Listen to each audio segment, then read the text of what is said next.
সামাজিক যোগাযোগ মাধ্যমে ইমার্জেন্সি পজিটিভ বা নেগেটিভ রক্তের প্রয়োজন এমন পোস্ট দেখে অনেকেই এটিকে মানবিক আবেদন মনে করেন।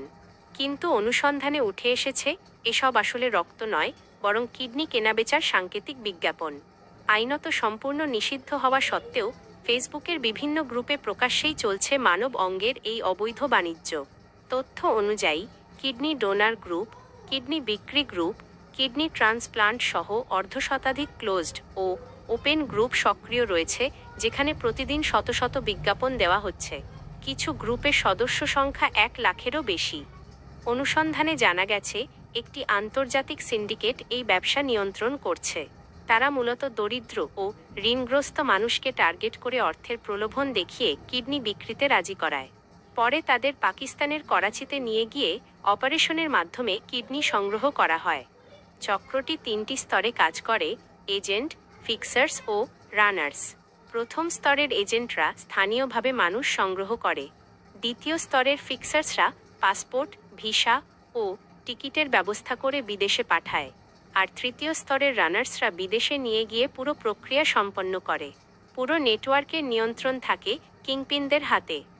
এই অবৈধ বাণিজ্যে সবচেয়ে বেশি ক্ষতিগ্রস্ত হচ্ছেন কিডনি দাতারা। যেখানে একটি কিডনির জন্য গ্রহীতাকে 50 লাখ থেকে 1 কোটি টাকা পর্যন্ত খরচ করতে হয়, সেখানে দাতারা পান মাত্র 4 থেকে 5 লাখ টাকা। এর বিনিময়ে তারা আজীবন স্বাস্থ্য ঝুঁকি ও পঙ্গুত্বের আশঙ্কা নিয়ে বেঁচে থাকেন। তদন্তে আরও উঠে এসেছে পাচার সাধু সদস্যের সহযোগিতার অভিযোগ রয়েছে। হজরত শাহজালাল আন্তর্জাতিক বিমানবন্দরে এক ঘটনায় মাদকদ্রব্য নিয়ন্ত্রণ অধিদপ্তরের এক কর্মকর্তার বিরুদ্ধে পাচারকারীদের সহায়তার অভিযোগ পাওয়া গেছে।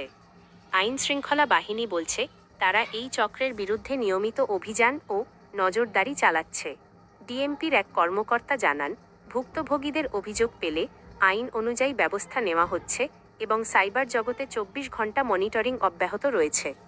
বিশেষজ্ঞরা বলছেন, দারিদ্র্য, প্রতারণা ও সচেতনতার অভাব এই অপরাধের মূল কারণ। তারা মনে করেন এই পরিস্থিতি মোকাবিলায় জনসচেতনতা বৃদ্ধি এবং আইনের কঠোর প্রয়োগ জরুরি। আইন অনুযায়ী নিকটাত্মীয় ছাড়া অন্য কারো সঙ্গে কিডনি বা অন্য অঙ্গ ক্রয় বিক্রয় সম্পূর্ণ নিষিদ্ধ। এ ধরনের অপরাধে কারাদণ্ড ও অর্থদণ্ডের বিধান রয়েছে। পাশাপাশি বিদেশে নিয়ে গিয়ে অঙ্গ অপসারণের পুরো প্রক্রিয়া মানব পাচারের আওতায় পড়ে, যা আরও গুরুতর শাস্তিযোগ্য অপরাধ। সংশ্লিষ্টরা বলছেন, দ্রুত কার্যকর ব্যবস্থা না নিলে এই ভয়াবহ অপরাধ আরও বিস্তৃত হয়ে সমাজে বড় ধরনের মানবিক সংকট তৈরি করতে পারে।